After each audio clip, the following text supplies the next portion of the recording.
Previous session में हम लोगों ने स्ट्रक्चर स्टार्ट किया था, देखा था कि स्ट्रक्चर की ज़रूरत क्यों है और फिर स्ट्रक्चर क्या होता है, उसका मेमोरी रिप्रेजेंटेशन कैसे होता है। ठीक है, अभी हम लोग देखते हैं कि डिक्लेयरिंग द स्ट्रक्चर वेरिएबल्स। तो जो हम लोगों ने बात करी थी कि जैसे ये आपके सामने लिखा हुआ है struct employee int ID char name float salary, ID name and salary, ये हमने क्या बताया था क्या होता है, these are the structure member या स्ट्रक्चर फील्ड्स।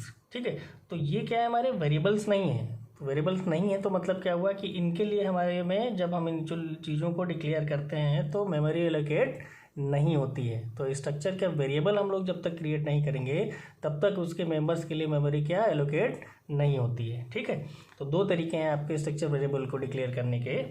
पहला तरीका है by struct keyword within the main function, main function के अंदर एक स्ट्रक्ट कीवर्ड का यूज करके।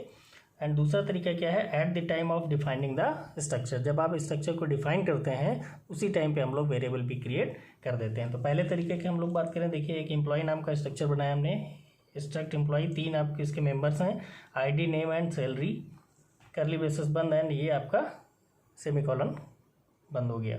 Now in the main, main में हम लोग कैसे लिखेंगे, स्ट्रक्ट कीवर्ड हो गया, EMP is the tag name, EMP space E1 comma E2, these two are E1 and E2 are the structure variables. अब E1 एंड E2 के हेल्प के थ्रू हम लोग इसके मेंबर्स को क्या कर सकते हैं, एक्सेस कर सकते हैं। ठीक है, तो ये कुछ उस तरीके से तरीका है जैसा कि हम लोग C++ एंड जावा में ऑब्जेक्ट क्रिएट करते हैं एट द रन टाइम। ठीक है, वैसे ही हमारा ये वाला केस है। दूसरा तरीका क्या हमने बताया था, eight the time of defining the structure. तो स्ट्रक्ट एम्प्लॉय ये किया हमने, यहीं पे देखिए करली ब्रेसेस के बाद हमने E1 कॉमा E2 देन हमने यहाँ पे सेमीकोलन लगाया हुआ है। ठीक है, तो ये दूसरा तरीका है कि जब हम फंक्शन को स्ट्रक्चर को डिफाइन कर रहे हैं उसी टाइम पे हमने क्या किया, वेरिएबल्स को क्रिएट कर दिया। तो दोनों का क्या इंपॉर्टेंस है, किस टाइप से, तो अगर हमारे पास वेरिएबल्स जो हैं वो फिक्स्ड नहीं हैं तो हम लोग कौन सा फर्स्ट वाले अप्रोच को फॉलो करते हैं, और अगर हमारे पास variables number of variables fixed हैं, प्री नोन है कि हमें कितने वेरिएबल्स लेने हैं, उस केस में हम लोग दूसरा वाला ये वाला तरीका यूज करते हैं। ठीक है, तो number of variables not fixed first approach, number of variables fixed then second approach. ठीक है, तो इस तरीके से हम लोग स्ट्रक्चर वेरिएबल्स को डिक्लेयर करते हैं। नेक्स्ट हम लोग देखते हैं accessing the structure members. Structure member को किसके थ्रू, अभी हमने बताया था आपको कैसे हम लोग एक्सेस कर सकते हैं, with the help of structure variables. Structure variable के थ्रू हम लोग उसको क्या कर सकते हैं, एक्सेस कर सकते हैं। ठीक है, तो इसके भी दो तरीके हैं, एक बाय यूजिंग डॉट और मेंबर ऑपरेटर, दूसरा है बाय यूजिंग एरो ऑपरेटर। ठीक है, तो एग्जांपल एक देखते हैं, struct employee int ID char name E1, देखिए हमने इसका एक स्ट्रक्चर वेरिएबल क्रिएट किया। मेन फंक्शन के अंदर आते हैं हम लोग, देखिए हमने क्या किया, E1 dot I D is equal to 101, मतलब ये डॉट ऑपरेटर के थ्रू, तो E1 dot I D, E1 dot name, इस तरीके से हम लोग यहाँ पे इनके मेंबर्स तक पहुँच सकते हैं। तो E1 डॉट आई डी, उसकी वैल्यू हमने क्या सेट कर दी, 101। नेम को अगर हमें सेट करना है तो हमें क्या आपके स्ट्रिंग्स का क्या लेना पड़ेगा, inbuilt function strcpy, string copy, चूँकि हम डायरेक्टली स्ट्रिंग को असाइन नहीं करा सकते। तो strcpy E1 dot name comma, दूसरा आर्गुमेंट क्या होगी, उसकी वैल्यू जो पास करनी है, तो सपोज करो हमने ये पास कर दिया समित सिंह। ठीक है, तो E1 डॉट नेम की लोकेशन पे समित सिंह ये आपका चला जाएगा। इसको प्रिंट करा दिया हमने, print F employee I D is equal to %d E1 dot I D. देखिए प्रिंटिंग के टाइम पे आपको कैसे एक्सेस होगी, E1 डॉट आई डी, मतलब variable name dot member name. दूसरा देखिए employee name is equal to %s E1 dot name, मतलब आपका वेरिएबल नेम डॉट कौन सा आपका मेंबर नेम। ओके, तो आउटपुट क्या आएगा आपका 101 एंड समित सिंह। ठीक है, दूसरा तरीका क्या है आपका एरो ऑपरेटर, ये हम लोग पॉइंटर के केस है, इसको बाद में डिस्कस करेंगे किस टाइप से एरो ऑपरेटर के थ्रू भी हम लोग एक्सेस कर सकते हैं इसको मेंबर्स को।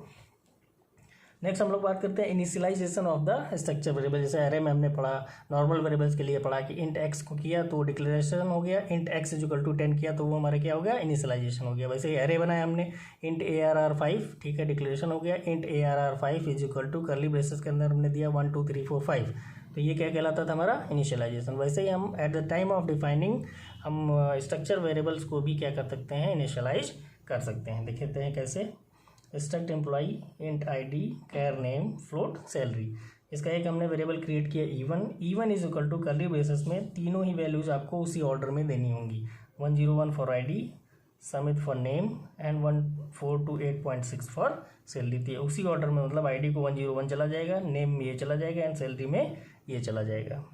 या ऐसे भी आप कर सकते हैं स्ट्रक्ट EMP E2 जो दूसरा तरीका था वेरिएबल क्रिएट करने का, उसको असाइन करा सकते हैं। तो 102 राज 126.4, तो ये भी करस्पॉन्डिंग चला जाएगा। अगर आपने नंबर ऑफ पैरामीटर्स कम पास किए हुए हैं इनिशियलाइजेशन टाइम पे, जैसे ऐसा किया हुआ है आपने struct EMP E2 equal to 102 रखा आपने, तो रेस्ट ऑफ द जो आप मेंबर्स होंगे उसकी वैल्यू क्या हो जाती है, ऑटोमेटिक 0 से इनिशियलाइज कर दी जाती है। ये चीज़ ध्यान रखिएगा कि अगर आपके नंबर ऑफ आर्गूमेंट इस पैरामीटर्स इसमें कम हैं इनिशियलाइजेशन टाइम पे, तो जो रेस्ट होते हैं उनमें क्या वैल्यू साइन हो जाती है हमारी, 0 से इनिशियलाइज हो जाते हैं स्ट्रक्चर मेंबर्स। ठीक है, ओके।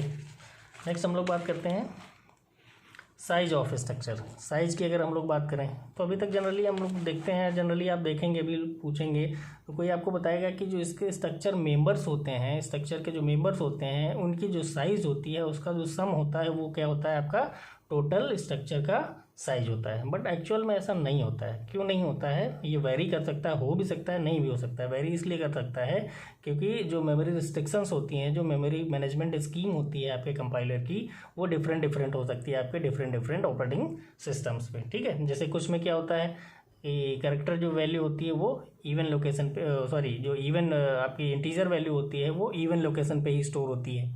तो उस केस में अगर सपोज करिए आपका कैरेक्टर कहाँ पे है, 100 पोजीशन पे है, जैसे ये वाला केस हम लोग देखते हैं। देखिए ये कैरेक्टर CH एक हमने ये लिया स्ट्रक्ट कैर CH 1 बाइट लेगा, ठीक है। इंट ID 2 बाइट लेगा, ठीक है। तो उस हिसाब से हमारी कितना 2 और +1 टोटल कितनी साइज होनी चाहिए स्ट्रक्ट की, इस वाले स्ट्रक्चर की 3 बाइट। अब हम लोग मेमोरी में बात करते हैं, देखिए CH वो 100 पे स्टोर है। अब होता क्या है, मेमोरी अलाइनमेंट स्कीम क्या होती है आपकी, जो ID क्या है इंटीजर टाइप का, तो इंटीजर की स्टार्टिंग चूँकि 101 क्या है ऑड नंबर है तो यहाँ से नहीं हो सकती, तो मतलब स्टार्टिंग कहाँ से होगी 102 से। सपोज 2 बाइट ले रहा है तो 102 एंड 103 पे का क्या स्टोर होगा आपका ID स्टोर होगा। तो बीच में जो 101 बचा वो आपका क्या हो गया अनयूज्ड, ठीक है, अनयूज्ड हो गया। बट वो आपके टोटल स्ट्रक्चर की साइज में उसको क्या किया जाएगा, काउंट किया जाएगा। ठीक है, तो देखिए हमने लिखा left unused because some the memory alignment restrictions, तो ऐसा होता है। तो इसकी टोटल साइज अगर आप बात करेंगे तो 2 बाइट ये, 1 बाइट ये और 1 बाइट आपका ये, तो टोटल साइज कितनी आएगी आपकी 4 बाइट। ठीक है, तो ये देखिए वेरी कर गई, आपने एक्चुअल अगर जोड़ा होगा तो 1 बाइट इसकी 2 बाइट इसकी, कितना हुआ 3 बाइट, लेकिन यहाँ पे क्या हो रहा है आपका 4 बाइट। तो इसका बेटर सोल्यूशन क्या है कि हमेशा हमें साइज ऑफ ऑपरेटर का यूज करना चाहिए जब कभी भी हमें स्ट्रक्चर की साइज निकालनी हो। तो वो आपको एक्चुअल बताएगा कि उस पर्टिकुलर ऑपरेटिंग सिस्टम पे या उस पर्टिकुलर प्लेटफॉर्म पे आपका स्ट्रक्चर कितनी साइज ले रहा है स्टोर होने के लिए। ठीक है, उसके भी 2 तरीके हैं, साइज ऑफ स्ट्रक्ट EMP या स्ट्रक्ट कीवर्ड को यूज करके आप टैग नेम को पास करें, या जो आपने उसका वेरिएबल क्रिएट किया है उसको सीधे साइज ऑफ के अंदर पास कर दें, तो वो आपको एक्चुअल में स्ट्रक्चर की साइज क्या है वो बता देगा। ठीक है, फिर एक टर्म होता है आपका, हम लोग बात करते हैं टाइप डेफ। टाइप डेफ को मतलब क्या होता है, टाइप डेफिनीशन।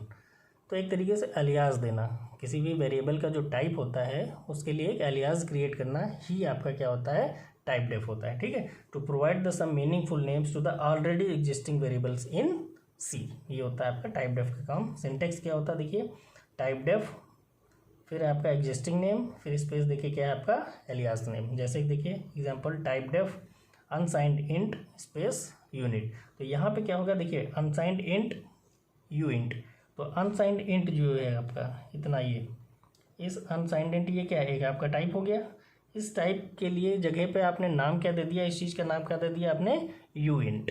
ठीक है, तो अनसाइंड इंट जो काम करेगा वही काम करेगा आपका यू इंट करेगा। तो यू इंट की हेल्प से आप नए वेरिएबल्स को डिक्लेयर कर सकते हैं। मतलब आपका क्या हो गया, लिखना कम पड़ेगा आपको और आपका टाइम जो होगा वो सेव हो जाएगा। तो you int x, y instead of unsigned int x, y, मतलब आपकी ये चीज़ और ये चीज़ क्या है, सेम है, एक ही बात है। ठीक है, तो ये हमारा टाइप डेफ का रोल होता है। तो टाइप डेफ को हम लोग स्ट्रक्चर में भी यूज कर सकते हैं। देखते हैं किस टाइप से हम लोग टाइप डेफ को यूज कर सकते हैं स्ट्रक्चर में। टाइप डेफ स्ट्रक्चर हमने लिखा, देखिए struct student char name 20 int age, इसको बंद किया। फिर हमने लिखा देखिए typedef struct student STUD stud. ठीक है, तो ये स्टड क्या हुआ आपका, स्टड जो बना आपका, ये stud is of type struct student. क्या होगा कि इसका टाइप क्या होगा, STUD, स्टड का टाइप क्या होगा, stud is of type struct student. तो अब हम स्टड की हेल्प से नए वेरिएबल्स क्रिएट कर सकते हैं। तो स्टड S1, S2, तो मतलब आपको इस स्टड की जगह पे स्ट्रक्ट स्टूडेंट, ये जो इतना लंबा आपको लिखना था ये लिखना नहीं पड़ेगा। ठीक है, तो स्टड से हमारा ये काम चल जाएगा।